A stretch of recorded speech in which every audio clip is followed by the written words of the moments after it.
Buenas a todos, hoy os explico algo muy sencillo pero que seguro a muchos os habrá surgido la duda alguna vez, y es cómo cambiar la configuración para que cuando introducís un CD en el lector, conectáis un pendrive, una tarjeta CD o en general cualquier otro dispositivo a vuestro PC, os salga la clásica ventana que os pregunta qué acción queréis realizar.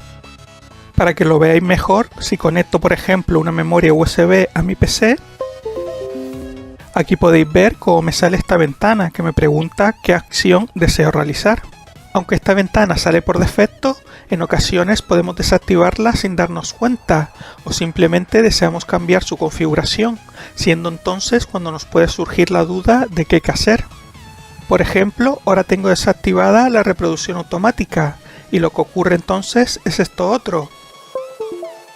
Se escucha el sonido de que se ha conectado un dispositivo y de hecho nos aparece la unidad, pero no se ha abierto ninguna ventana para preguntarnos qué acción deseamos realizar. Para solucionar este problema podemos tomar dos alternativas.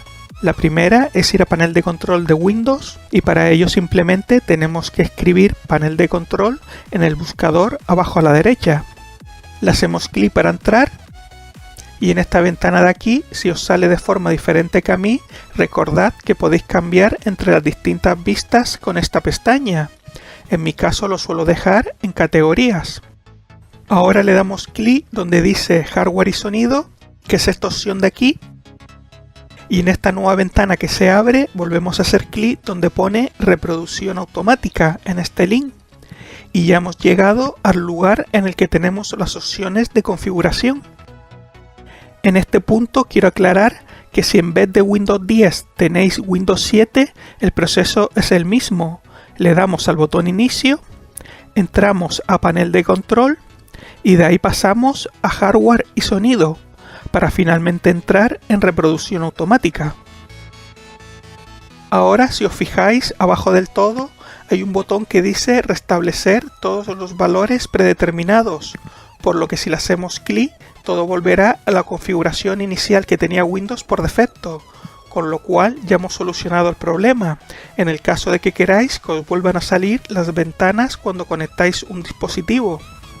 Aunque recordad que tenéis que darle también al botón guardar abajo a la derecha, ya que los cambios no se aplicarán hasta que no los hayamos guardado. Además, si volvemos a entrar en la misma ventana, veréis que en ella también podemos configurar las acciones que queremos realice Windows cuando conectamos un dispositivo. Por ejemplo, en el caso de las unidades extraíbles, como pueden ser los pendrives o las tarjetas SD, podemos seleccionar entre no realizar ninguna acción, que sería lo mismo que desactivar la reproducción automática, y también podemos hacer que se nos pregunte, o simplemente que Windows abra directamente el explorador.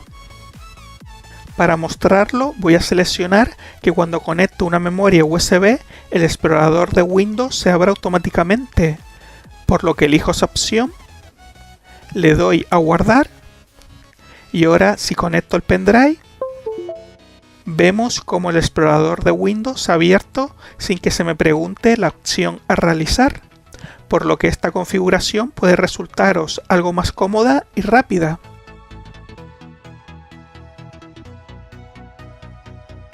Además, si os fijáis, en esta ventana también podemos cambiar la configuración para nuestro lector de CD o DVD, e incluso si seguimos bajando un poco, también se nos deja seleccionar la configuración para dispositivos concretos, como por ejemplo puede ser nuestro teléfono móvil.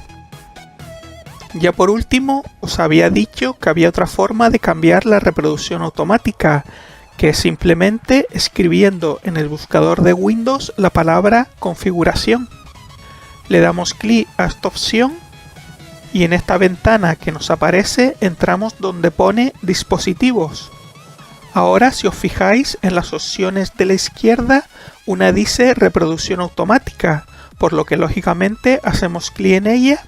Y como veis, desde aquí también podemos cambiar la configuración al igual que hicimos anteriormente, aunque la interfaz es algo distinta. Si bien yo prefiero y recomiendo más hacerlo desde el panel de control, tal y como hemos hecho antes. Y hasta aquí el vídeo. Como veis, es algo que no tiene mucho misterio, pero que seguro os vendrá bien conocer si alguna vez habéis tenido algún problema con la reproducción automática en vuestro equipo. Si os ha sido útil podéis darle a like, o si tenéis cualquier duda dejarla en los comentarios y no olvidéis suscribiros. ¡Hasta luego!